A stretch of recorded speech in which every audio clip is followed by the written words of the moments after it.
3 KOs in a row, all in the first round, the last 3 fights. So we'll see how this fight goes down.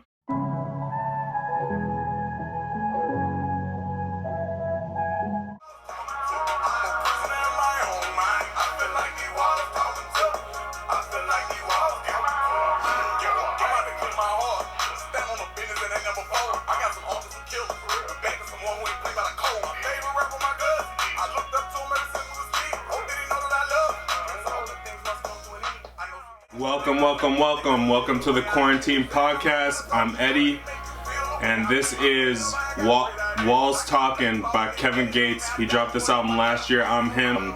If you haven't listened yet, go take a listen. A lot of things happening right now. All this quarantine stuff happening, but a lot of sports are trying to make moves. A lot of leagues are trying to get things started. Most commissioners and stuff are putting out statements just saying soon enough. They're just trying to organize schedules and where these players are going to be staying and how they're going to continue to be isolated. We'll see what happens there in sport. Some really weird news came up actually. I was reading this morning. Kevin Garnett doesn't want the T-Wolves to retire his jersey.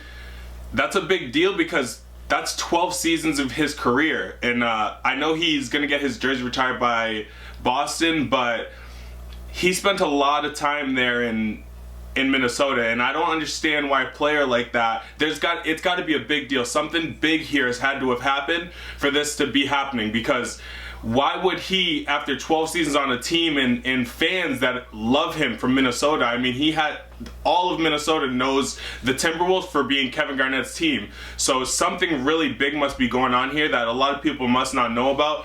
And from what I was reading from Kevin Garnett is he's saying that the owner, Glenn Taylor, he knows what's going on. He doesn't really want to put it out there because I'm sure he doesn't want to expose anything, the business or whatever. Kevin Garnett's always been that kind of guy, but clearly he's not going to have his jersey retired for now by them, but hopefully the situation gets figured out. I hate to see it. I hate a player like that. The fans deserve it. The fans deserve that number in the rafters. They've done enough. What else is going on in news? The Corona update I got for you guys is the MLB plans to get their season started in May. They're trying to figure out how they're going to do the whole thing, and also the NBA commissioner is saying that the NBA will get started up in May too. Hopefully, with everything going the right way, we should be good to have NBA back in May. I don't know how that's going to look. I don't know how the scheduling is going to look. I don't know how they're going to put this thing together, or what teams are going to be in the playoffs, what's the record's going to mean, what's your division record going to mean. But what I do know is they're going to be probably playing all in a few stadiums in the Phoenix area, and the players are probably going to be staying in hotels around that area and trying to stay isolated as much as they can from people, which that's going to be a very, very, very hard thing for the league to get done, because I can only imagine how many players in the NBA, a lot of these guys just want to get out and do stuff. They're not just going to sit in hotels all day. So we'll see how that works out. We'll see the plan they have. This is a big organization, so I'm sure they're going to figure something out. They need those players to play because they paid these guys a lot of money, and I'm assuming that they want to get their money's worth at least this season. Nothing more I got in the quarantine stuff. Last episode, I went over the running backs in the NFL that I liked from the top 100, so I'm going to go there with it now. I think I'm going to run over the tight ends this episode. I saw the list. It was short, not a lot of tight ends on the list. So how the NFL has the list of the tight ends in the top 100, they had 4 guys. They had Tony Gonzalez, obviously number 1. I don't know who's doubting that. That guy's the best tight end to ever live. I know some people can argue Gronk. Gronk didn't have that long of a career, not as long, and how consistent Gonzalez was. You've got to give it to him. He's an automatic. The rest of these guys, I don't really know. Again, they're not my age, like I was saying in the last episode about the running backs. So they're not of my era. I don't know them. Most of them are in the 60s and 70s, and I was not around, clearly. So the next guy they had was Kevin Winslow from the Chargers. After that, they had John Mackey from the Colts, and then obviously the one and only Rob Gronkowski was the last tight end on the list. We know that he was great. I mean, I can't deny that. I can't deny that Rob Gronkowski wasn't great. He was, but there's 2 arguments that I have for that list. First, I'm going to say Antonio Gates. You can't say enough about this guy. Consistent as could be.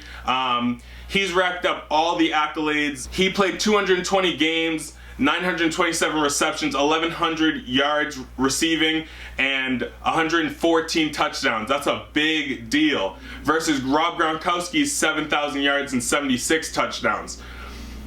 I'm not going to say he's better than Gronk, but I think they are on the same level. I don't want to get that messed up. Another honorable mention I have is Shannon Sharpe. Again, another guy that wasn't too much in my era when I started watching football, but I know he was great. I know he was a great football player, so that's another guy that maybe in that list I would argue.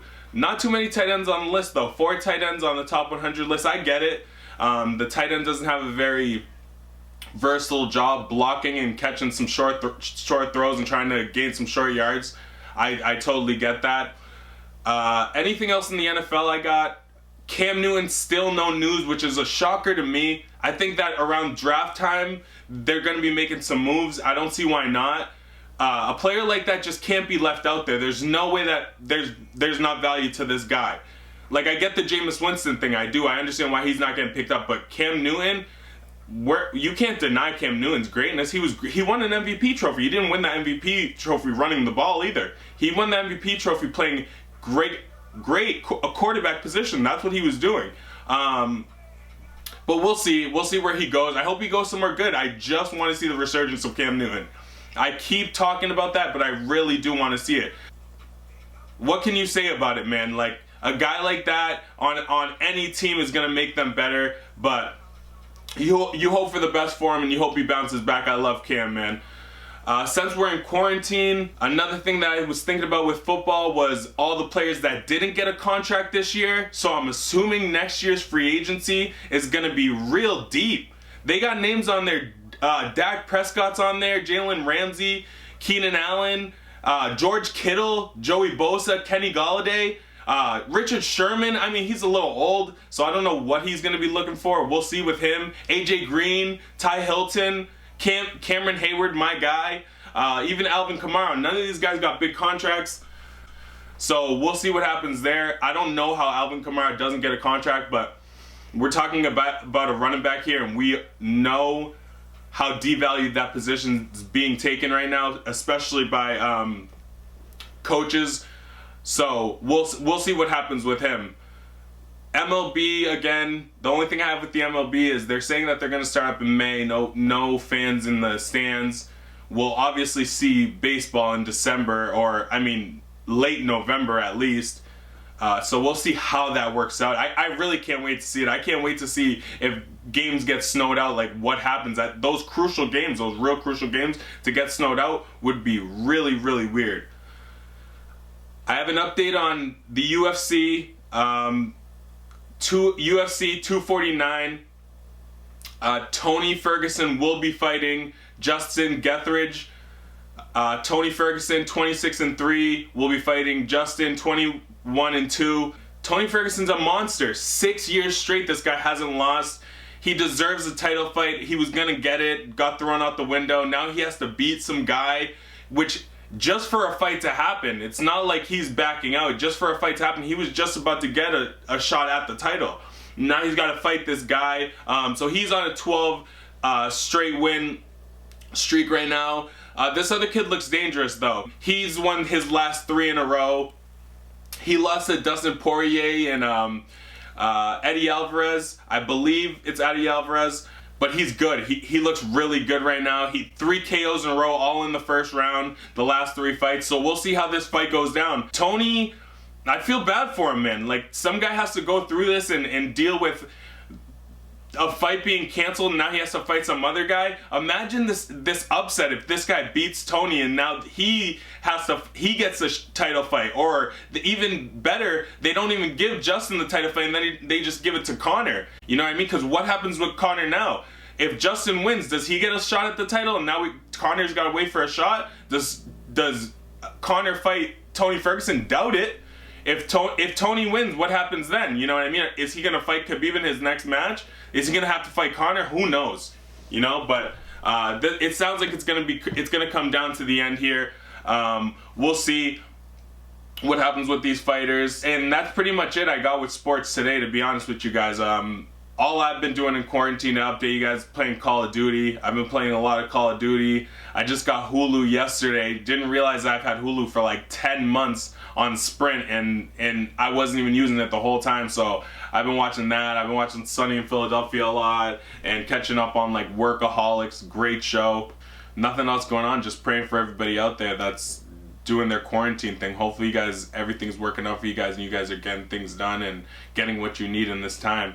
To end my show, I will give you guys things to watch.